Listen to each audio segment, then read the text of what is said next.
and the people that are watching by closed circuit and open circuit in many cases. They're so proud of it, they want it to be open. But they become incredible friends of mine. And, you know, we rebuilt our country in my first term, and now we're at a point that the United States has never seen before. We broke 50,000 on the Dow. They said that would take 4 years.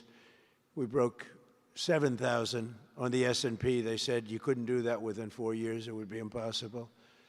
And when I came in, they were all saying, if you could get to anywhere close to 45,000, it would be amazing achievement over 4 years. Well, we hit 50,000 in the first year, and we hit 7,000, which was actually tougher to do, according to the Wall Street geniuses. We hit 7,000 in the first year. They said it could take 4 or 5 years. They'd be very happy. It would have been a great job. We did it in one. But we're doing a great job. Border peace is one of the most important and consequential things I think that I'll be involved in. We've been involved in a lot, and really I've been involved in a lot with the people up here. We work together on ending wars with their country. Some of the wars were 32 years long, 32, 34, and a 37. That's a long time, and we ended it in about 2 days, each one of those. But we have some other work to do, and we're getting it done. Gaza is very complex. It's been amazing. I want to thank Steve and Jared for an amazing job. Marco's over there watching. Everybody's fantastic. And JD, what a job. They're all doing. It's a team. I think it's the best team ever assembled. And you see that by the results. So today is a tremendous honor to welcome you all to the United States Institute of Peace for the inaugural meeting of the Board of Peace. Very important. I believe it's the most consequential board, certainly in terms of power and in terms of prestige. There's never been anything close, because these are the greatest world leaders. Almost everybody's accepted, and the ones that haven't will be. You know, some are playing a little cute. It doesn't work. You can't play cute with me. But they're playing a little bit, but they're all joining. Everybody, most of them very immediately.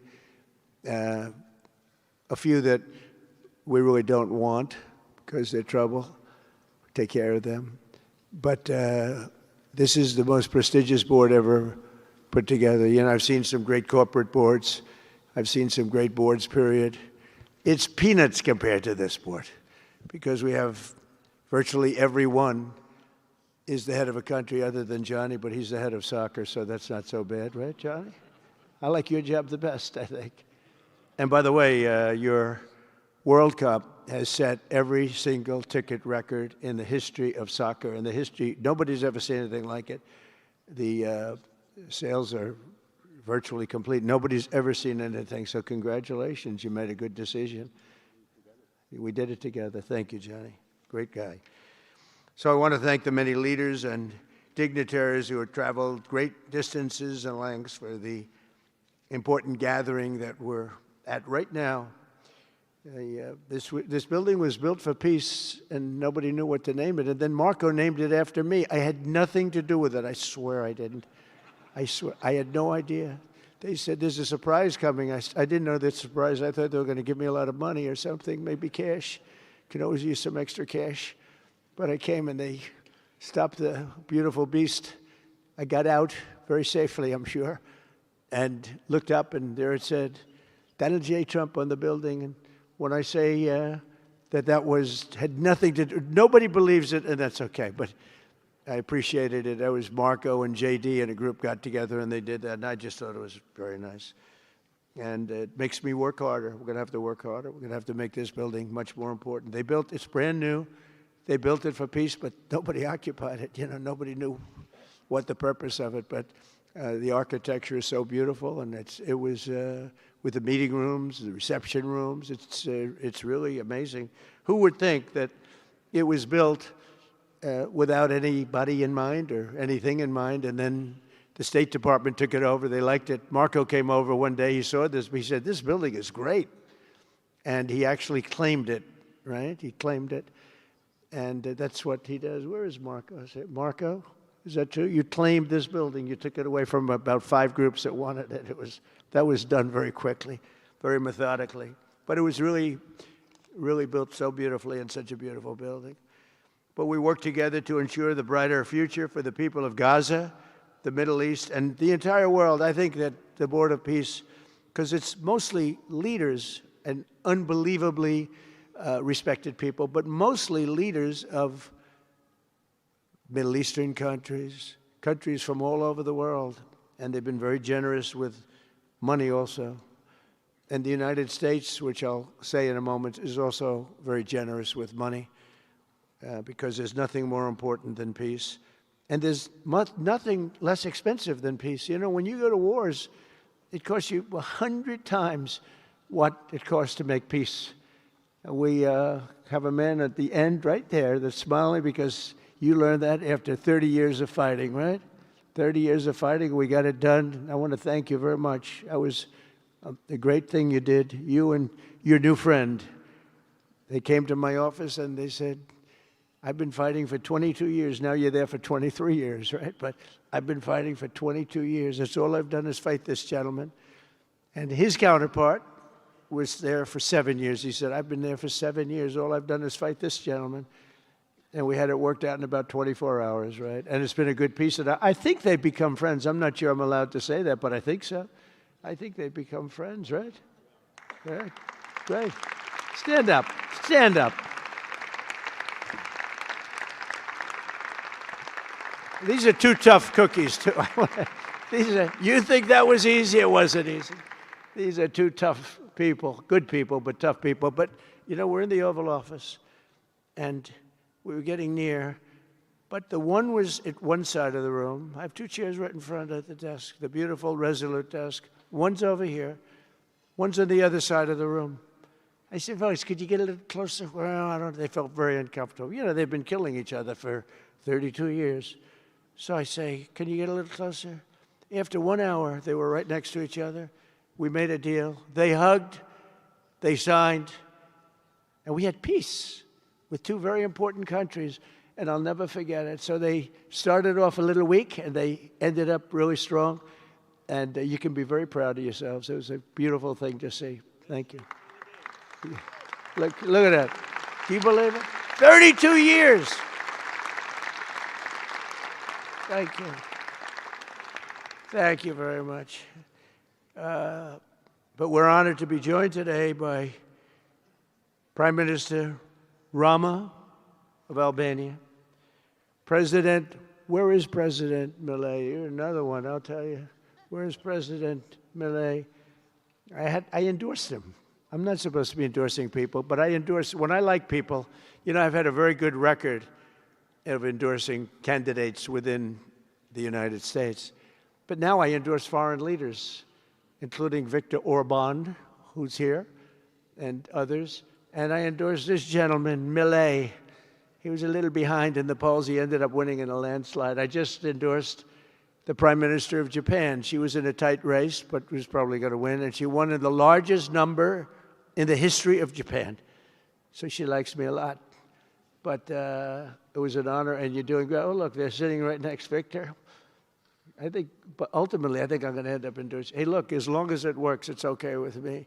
But the endorsement seems to be working in foreign countries, too, so that's good. But nice to have you both. Victor, nice to have you both. Very proud of you.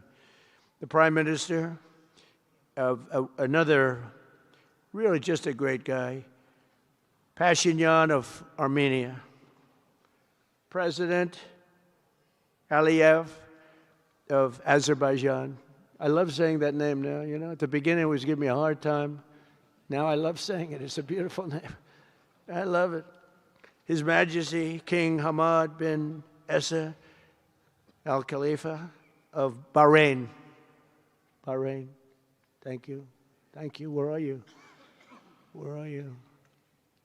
He's so rich, he can sit there. He can sit wherever the hell he wants. You know, he could sit up in the corner. He could sit up top. He might take a piece of this building, Morocco. He'll take 25% of the building for about $6 billion. Thank you. And you've been very generous also. We appreciate it. Prime Minister Hun Manet of Cambodia. Raise your hand wherever you may be, because, yeah, hi, how are you? Congratulations. That was another one, right? We did a good job with that one. Prime Minister Madbouli of Egypt. Thank you very much, and say hello to the General/President. Okay? Prime Minister Orban of Hungary, who has my complete and total endorsement for election. Not everybody in Europe loves that endorsement, but that's okay. He does an unbelievable job. He's done an incredible job on immigration, unlike some countries that have hurt themselves, but they're working on it. But I just want to let you know, you have my total and complete endorsement, and I'm putting it out. I already did, but I'm putting it out again. And you're coming up with an election, and I think you should be good. I'll tell you, Millet did pretty well. He was a little down, right? And then he ended up winning in a landslide, so that's pretty good. You're going to do great, Victor. Thank you very much for being here. I appreciate it. You run a great country. A man that I really like a lot he's definitely tough. I don't want to fight him. President Prabowo of Indonesia. Thank you very much. Please. This is a big guy. I tell you, I said, how many people in Indonesia? He said, like 240 million. I said, no, say it again. How many? It's a big country you have. And you do a great job and respected by everybody. And thank you very much for being here. Thank you very much, Mr. President. President Tokayev of Kazakhstan, thank you very much. What a country that is. It's a wonderful country and a rich country, in case anybody has any question. We have some very rich people here today. President Osmani of Kosovo. President, thank you very much. Great job you're doing, too. Thank you very much. Prime Minister Sharif, I like this man, of Pakistan, because there was some fighting going on when I got to know him, and your Field Marshal, General, great general, great Field Marshal, a great guy. And I got to meet the Prime Minister. And he said in front of our Chief of Staff, Susie Wells, who's right here, he said, you know, nobody knows this, but I believe that President Trump saved 25 million lives when he stopped the war between us and India, right? You made that statement? I said 25 million lives? Could have been much more, actually. But it was really a beautiful thing. You said that in front of a group of people they walked out. They don't think about it, but you're talking about that kind of lives. That war was raging. Planes were being shot down, right? And it was Pakistan and India. And I got on the phone with both of them, and I knew them a little bit. I knew Prime Minister Modi very well, actually. I got to know Pakistan through a little trade. They were trying to make too good a deal, and I got a little upset with them. And in the end, they got what they wanted, right? And they made a good deal. And I got to like them, the Prime Minister, the Field Marshal, who's a tough man, a tough, good fighter, right? Good, serious fighter. I like good fighters, actually. And when I heard that they were fighting, I picked up a certain newspaper. I won't tell you which one, because it's fake news generally. But I picked up this newspaper, and I saw that Pakistan and India were really going at it. And then it got worse and worse, and many planes were shot down. It was all out. And I called them, and I said, listen, I'm not doing trade deals with you two guys if you don't settle this up. They said, no, that has both of them. They didn't want to do that. I said, no, it has to. If you don't do it, I'm not doing a trade deal. We're not doing a trade deal. And they do a lot of business with the United States, and they sort of softened up all of a sudden. Then all of a sudden I read where there was a little bit of a pullback by one and the other, and all of a sudden we worked out a deal, right? But I said, if you fight, I'm going to put 200% tariffs on each of your countries, which essentially makes you not allowed, you can't do any business. One of them, I won't say which one, said, no, can't do that. They both wanted to fight. But when it came to money, it's not like money. When it came to losing a lot of money, they said, I guess we don't want to fight.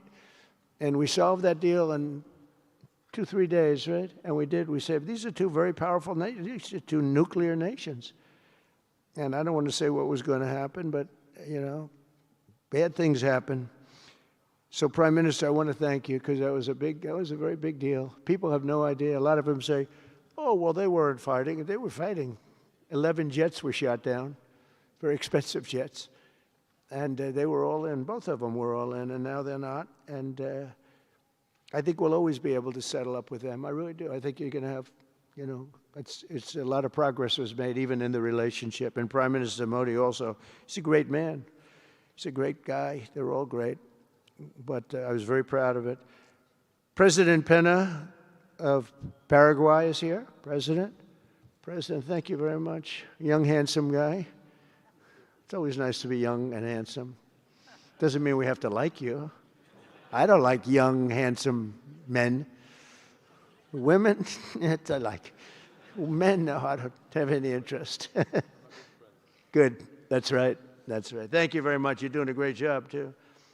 His Excellency, Prime Minister Al Thani of Qatar, just a great man, please, a great man and highly respected. And he's working with a man who is amazing. I always say he needs a public relations agency because you do so much good and they have you down as evil. And you're not evil. You help us so much and you're such a good ally. And I just want people to know that. And the Emir is incredible, smart as you can be, a great leader. And he cares so much for the people. And he cares so much for the Middle East. So I want to thank you very much and send my regards. Your country has been a great help. So, you know, surprising to some of the people writing out there, but now they'll start changing their tune because it's true. I only tell the truth. Prime Minister Don of Romania, wonderful people. The Romanian people are fantastic, fantastic people, like you're fantastic. And a lot of them come and work in this country and help us in this country, as you know, and it's they are just really, really solid people. President Mirziyoyev of Uzbekistan, who is where? There he is, and a friend of mine. He's got one of the most difficult names in history, but that's okay. It doesn't matter. Your country's doing great. You're doing great. And just no problems. Every time I see him, nope, we're doing good. No problems. And General Secretary To Lam of Vietnam. Vietnam is incredible as a country and as a force. And it's an honor to have you. A really great honor to have you. A lot of respect. A lot of respect for your country. We'll also want to express my gratitude to Vice President J.D. Vance, who is a fantastic man. He's a fantastic talent. He was a great student. He went to one school. He graduated. You know, most people, if you watch some of the people that were at the event in Munich, they didn't graduate quickly from college. They had everything they could do. There was one young, attractive woman. She was unable to answer questions. And she didn't do so well like J.D. did in college. J.D. graduated in a 4.5-year college in 2 years. And then he went to Yale and he graduated at the top of his class, went to the military grade. But when he went to Yale, there was one person that was marginally ahead of him, so he married her. Can you believe it? He married the person that was ahead. I don't know. I always like to say J.D. was first and Usha was second, because I get a little uncomfortable when I say them. But he's been incredible. He's a brilliant guy and a great guy, and he's been my friend. All of our people, we have a fantastic group of people, our cabinet members, everybody, many of them here. But JD's been great. Thank you very much. He gets a little bit tough on occasion. We've got to slow him down just a little bit on occasion. He says his mind. Now, then we have the opposite extreme. We have your friend sitting in the back. Your best friend sitting in the back is Marco. Marco does it with a velvet glove, but it's a kill, right? The result is the same. They do it very differently. And Marco, you really did yourself proud 2 days ago in Munich. In fact, so proud that I almost terminated his employ because they were saying, why can't Trump do this? I do. but I say it differently. But Marco, don't do any better than you did, please. Because if you do, you're out of here. But no, I want my guys to do great. And the acclaim he's gotten and the acclaim JD gets is great. We have smart people. And when you see the representatives there, like Gavin Newsom, he didn't know what he was doing. They didn't even know why. He didn't know why he was there. Or AOC, she was unable to answer a simple question. And she could have said, well, I'm studying it, and I'll report back to you next week. You know, you can get away with that. But she just went, it's actually, I think it could be a career-ending answer, because for 25 years, anybody running against her, I think Susie is going to use that little piece of stuff. It was not good. It was not good. That was not a natural. So I want to thank JD. I want to thank Secretary of State Marco Rubio. They're extraordinary. I want to thank Special Envoy for Peace, Steve Witkoff, who has been unbelievable.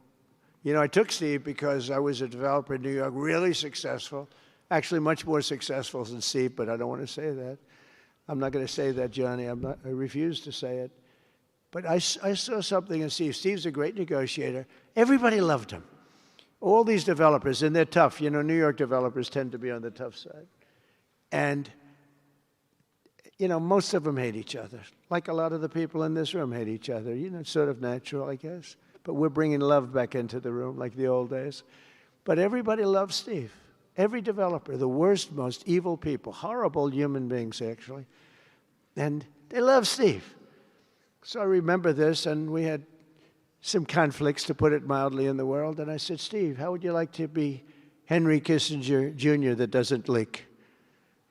And he said, are you a leaker, Steve? No. He didn't even know what the word meant, and it's true. I always say Henry Kissinger, who was one of the great leakers of all time, by the way, Richard Nixon said to him, Henry, who's leaking all this stuff?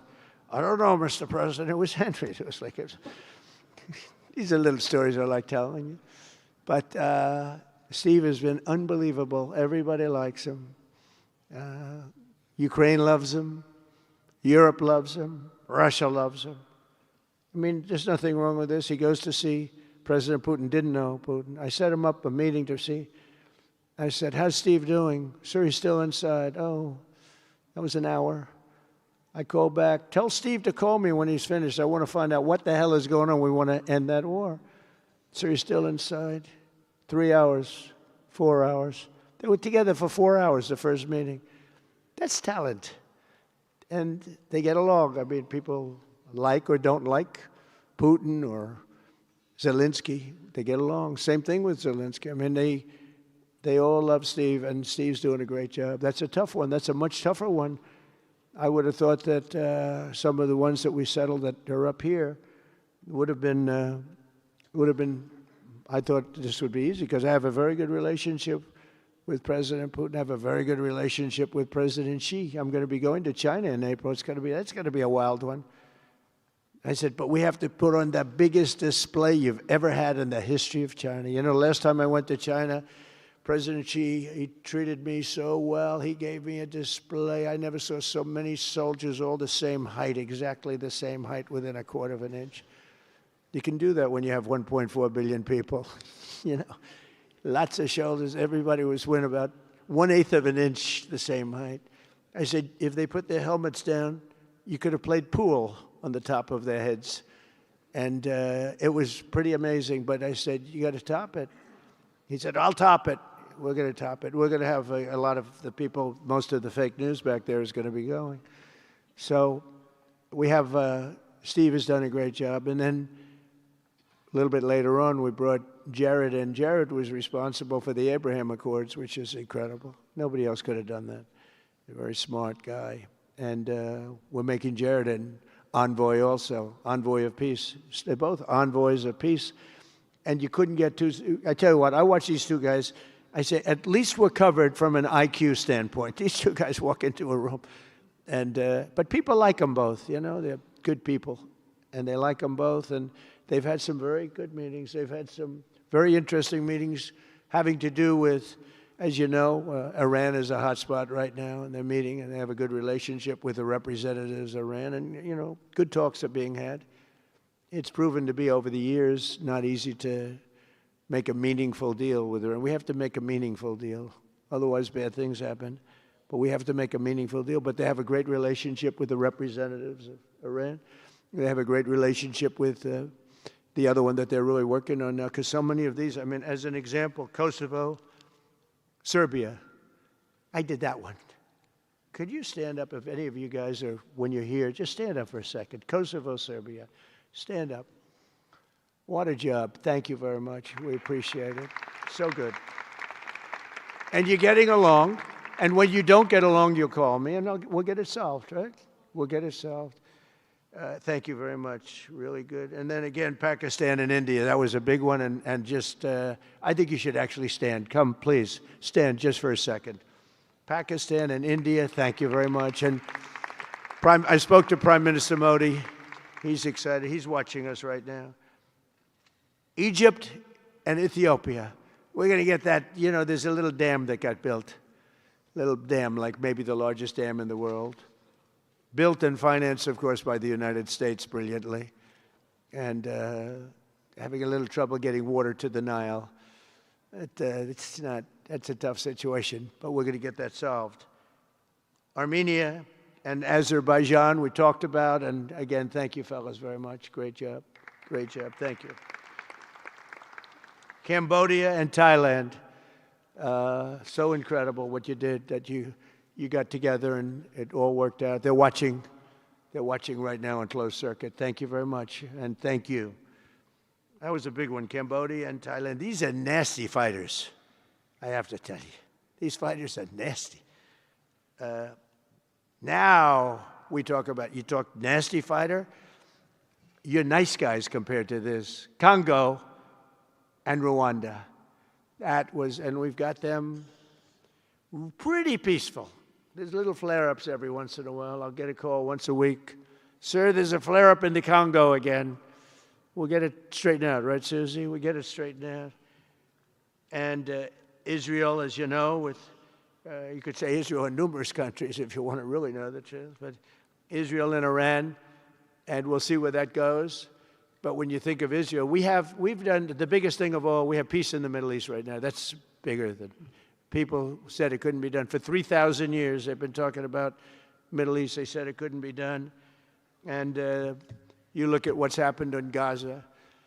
And one of the keys to it was when we took those beautiful, magnificent, we just ordered 22 more of them, updated model. The B-2 bombers are incredible.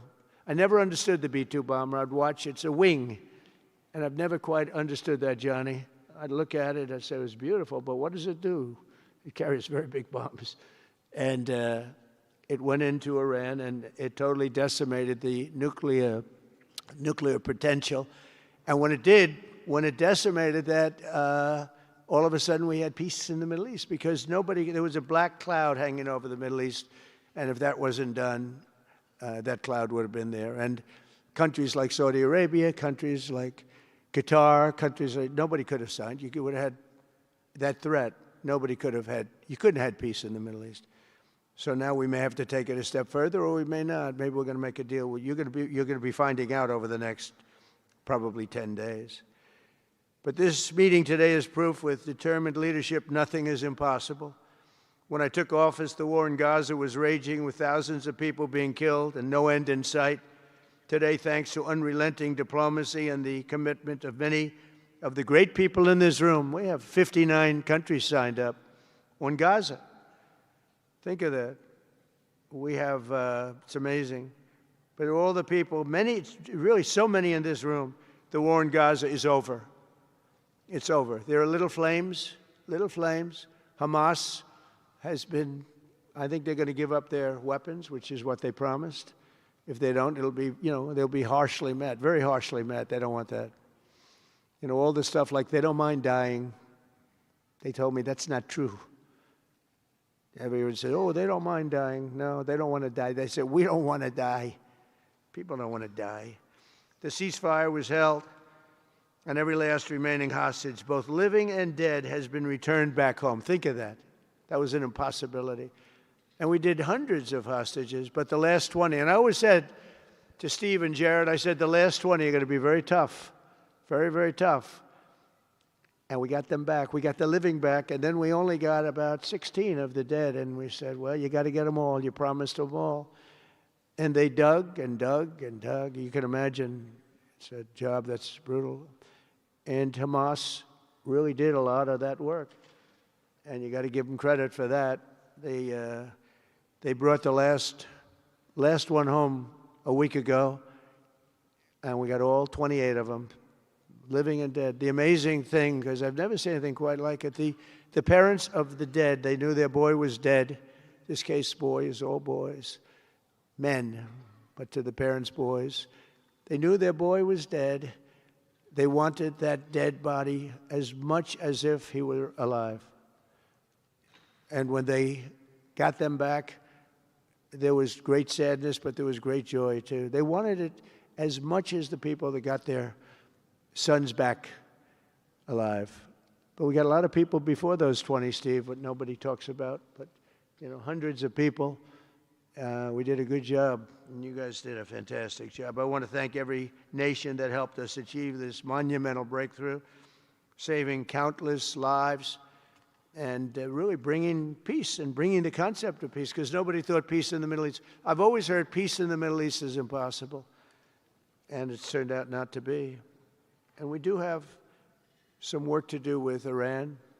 They can't have a nuclear weapon. It's very simple. You can't have peace in the Middle East if they have a nuclear weapon. And they can't have a nuclear weapon, and they've been told that very strongly. Since the hard-won ceasefire of last October, the United States and our partners have facilitated the delivery of vast amounts of humanitarian aid, numbers that nobody's ever seen before. In November, the United Nations Security Council unanimously approved the Board of Peace. And last month in Davos, we welcomed over 24 members to this very important new organization. And we are very closely working with the United Nations. In fact, I'm going to speak to the Secretary General in a little while. He's a good man. And I've had a good relationship. Other than in my last speech, they did turn off my teleprompter. I got up there. My teleprompter didn't work. I'm sitting in front of all of you people and more. I had no teleprompter. I knew I was in trouble because I'm walking up. You know, the teleprompters are over here. I had the most beautiful speech ready. I was all set to knock them dead. First, I had an escalator that stopped. You know that. It's going up. Boom. It's lucky my movie star first lady was in front of me because I put my hand on a certain part of her body, and I was able to stop my fall. Otherwise, because she had no trouble. I said, boy, that was a very sharp stop, Johnny. So I said, that was strange. I've been on a lot of escalators. It's never happened before. Usually it stops very slowly. This was just boom. But our First Lady was right in the proper location for me. I'm waving to people, and she was holding on a little tighter. She knew what was happening. She did. She said, that's a very successful movie out right now, like #1. Can you believe this? And she's a big movie star. And I always say it's trouble because I always say there's not room in one family for 2 stars. I told her that. We can't have 2 stars in one family. So I don't know what that means, but it's not good. But it is good because we're proud of her. She did people in the United States love the First Lady, and she did the movie, and it's become the biggest selling documentary in 20 years. Can you believe? The theaters are all packed. Women especially, they go back and they see it 2 or 3 times, 4 times. But together we're committed to achieving a Gaza that is properly governed throughout. The whole area is going to be, you know, so many countries that have really nothing to do with the Middle East, but they're maybe somewhat close by. They're all involved. They want to go in and fight. They tell me all the time, we'd like to send soldiers to fight if it's necessary. And I don't think it's going to be necessary. We have 2 countries that want to go in and do a number on Hamas. I said, I really don't think I hope it's not going to be necessary, because they made a promise, and they promised me, get rid of their weapons. Looks like they're going to be doing that, but we'll have to find out. But it's no longer a hotbed of radicalism and terror. And to end that, we have today, and I'm pleased to announce that Kazakhstan, Azerbaijan, UAE, Morocco, Bahrain, Qatar, Saudi Arabia, Uzbekistan, and Kuwait have all contributed more than $7 billion toward the relief package. That's great. Thank you, fellas. Thank you.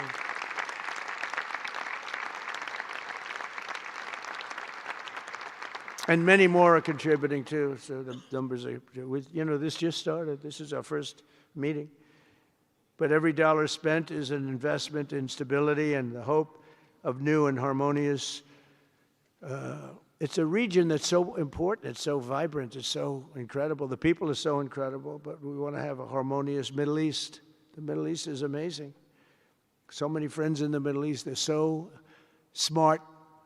Sometimes they're too energetic. That's the, you know, a lot of people aren't energetic. Sometimes they're a little bit too energetic. These are great people. The world is now waiting on Hamas, and that's taking place. And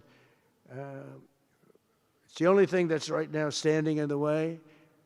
We have Lebanon with certain things that we're working on that are very important.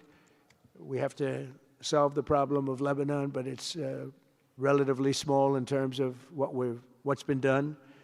And again, the key was getting rid of the nuclear potential, because Iran would have had a nuclear weapon based on everything we found out since within 1 month. We can't let that happen.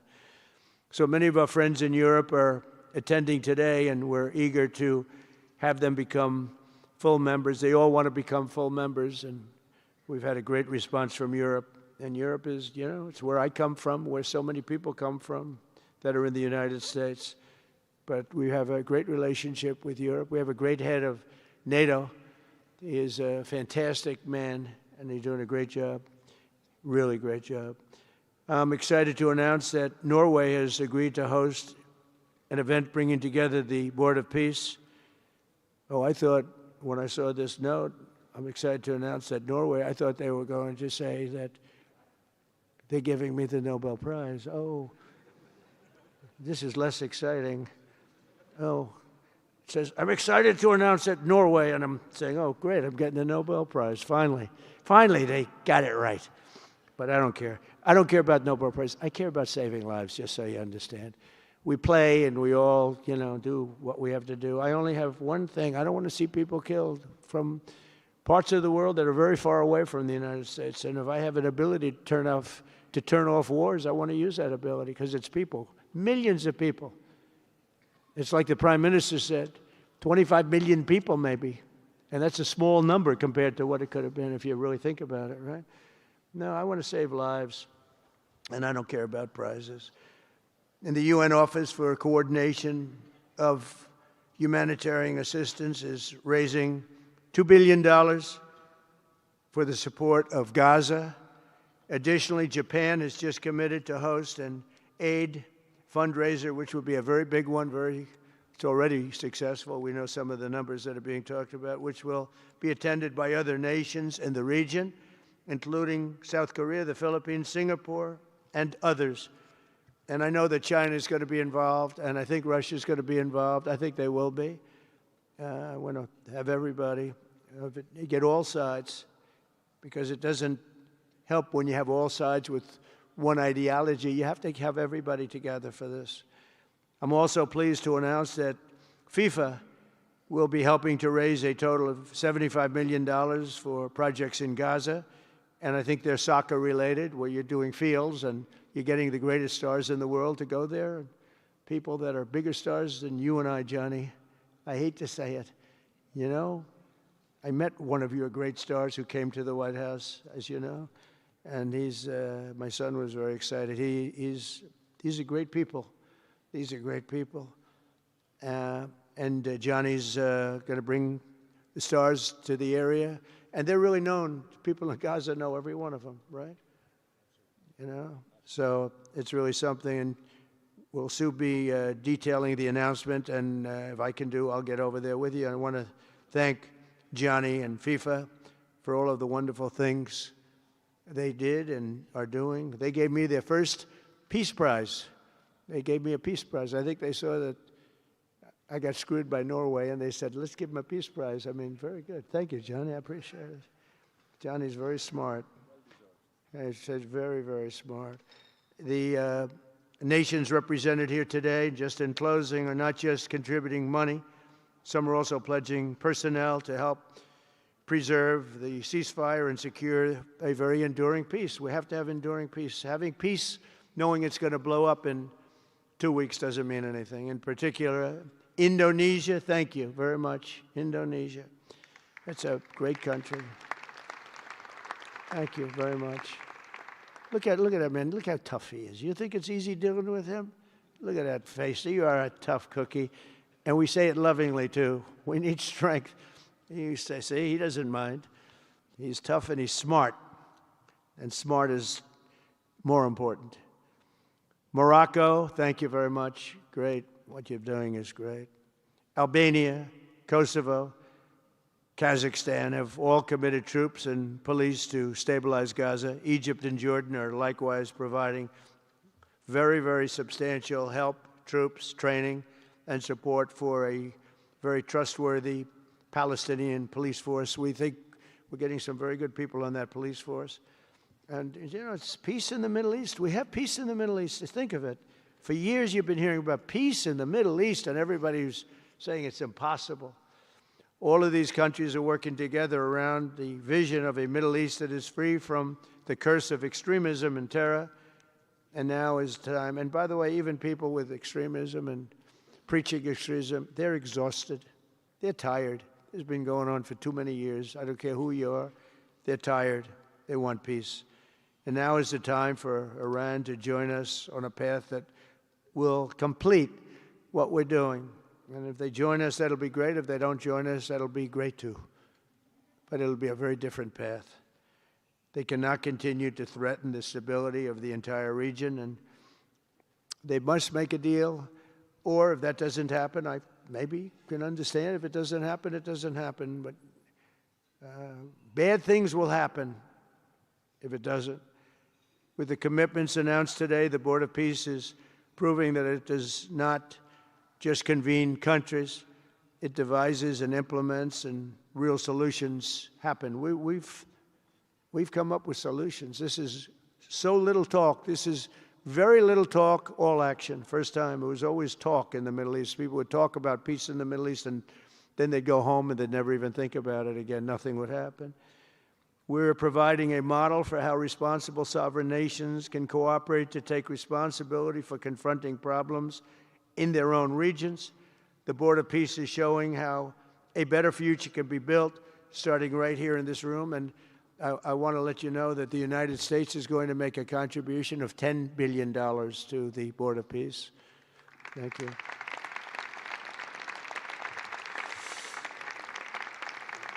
And we've had great support for that number. And that number is a very small number when you look at that compared to the cost of war. That's 2 weeks of fighting.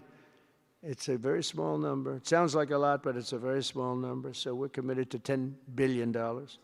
Together we can achieve the dream of bringing lasting harmony to a region tortured by centuries of war, suffering, and carnage. They say 3,000 years. And hopefully we can lift up the eyes of the world to envision how other intractable conflicts can be settled. So many conflicts, they'd say, are impossible to settle, and we get them settled. We got, of those 8 that we settled, most of them were said to be not settleable. And they not only got settled, they got settled within days. More impossible problems can be solved as we go along this very beautiful path. I think it's a beautiful path. I think it's such an important day. Even the weather's beautiful. We walk in, it's beautiful. Everything's beautiful. But the ancient wounds can be healed, and they are indeed ancient. This has been going on for so many centuries that our entire planet will be a better, safer, more beautiful, and more peaceful place for us all. We're going to be working with the United Nations very closely. We're going to bring them back. I think the United Nations has great potential, really great potential. It has not lived up to potential. The 8 wars, I never even spoke to them about one of them, and I should be speaking to them about all of them. someday I won't be here. The United Nations will be, I think, is going to be much stronger. The Board of Peace is going to almost be looking over the United Nations and making sure it runs properly. But we're going to strengthen up the United Nations. We're going to make sure its facilities are good. They need help, and they need help money-wise. We're going to help them money-wise. And we're going to make sure the United Nations is viable. And you have some very good people at the United Nations, can do a good job. But as I said, I've said it for years, United Nations has tremendous potential. A lot of people didn't like what I said. They said, oh, you shouldn't say that because, you know, we don't care about the United Nations. No, it's really very important, and I think it's going to eventually live up to potential. That'll be a big day. So I want to thank everybody for being here. You're my friends. You're great leaders. You're great people. And I can honestly say, you know, you're strong leaders. You're tough leaders in many cases. And every single one that I'm looking at that's right here, I've gotten to know and I've gotten to respect. And really, you're friends of mine. And if I can help you at all, you let me know. But this is going to be something, the Board of Peace will be something that, the likes of which I don't think anybody's seen before. And thank you all very much. It's a great honor. I'm going to ask J.D. Vance to come up and say a few words. Thank you very much.